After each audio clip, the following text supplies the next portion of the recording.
Today I'm going to talk about the interior differences between the 2019 Acura RDX Advance and the 2017 Acura RDX Advance that I had previously.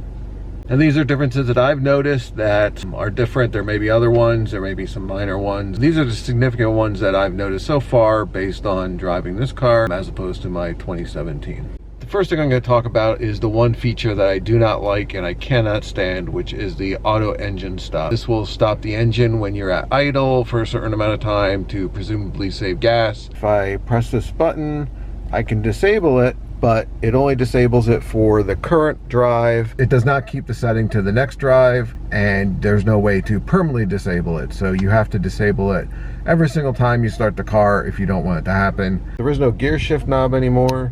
Use these buttons. You have park, you push back on this for reverse, neutral, drive. You now have an electronic park and brake. In the 2017 it was one of the old, not even one of the old hand brakes that you pull, but it was actually one of those foot pedals that you push down.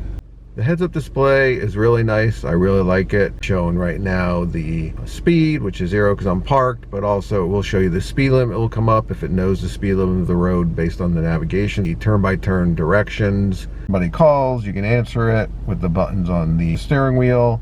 If you press apps, the apps will show up. There are different driving modes that you can set. There's snow mode, comfort, sport, and sport plus.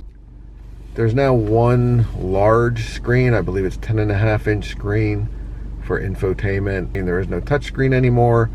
They started using this touchpad interface, which is a little difficult to get used to in the beginning, but I've had it a couple days now and I'm kind of getting used to it.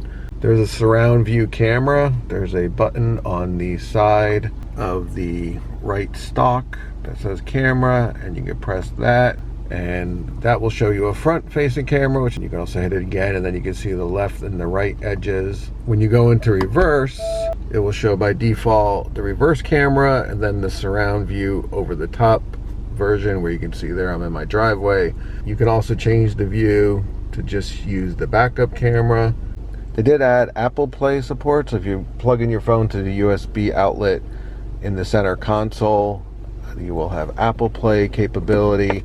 It is nice to use the Apple Play instead of using Bluetooth for connecting to music from your phone. Speaking of listening to music from your phone, the sound system is something they call ELS Studio 3D, and there are now 16 speakers in the cabin, and the sound is really good. I'm not going to play it right now just for the sake of copyright in music and YouTube. I think a little known feature, and my salesperson didn't know about this, they hadn't even been trained on the RDX yet, is there is a Wi-Fi hotspot that you can set up and connect to in the car. There's now a panoramic moonroof which takes up the majority of the roof. It really does make the car a lot brighter on the inside when you have it open. The seats are more adjustable. You have a 16-way adjustable seat for both the driver and the passenger. It will show you on the screen what you're doing. So when you move the different areas and move it, it will show you what you're adjusting, which is nice. In the back seat, you do now have heated rear seats on the outboard seats. You have two USB charging ports that are available to the back seat passengers. And I think there is a little more legroom. It's a little larger in the back. The back cargo area is a little larger than it was in the 2017. This is actually my cargo net from the previous car, and in the 2017, it pretty much covered the entire floor of the back, whereas now you have additional room.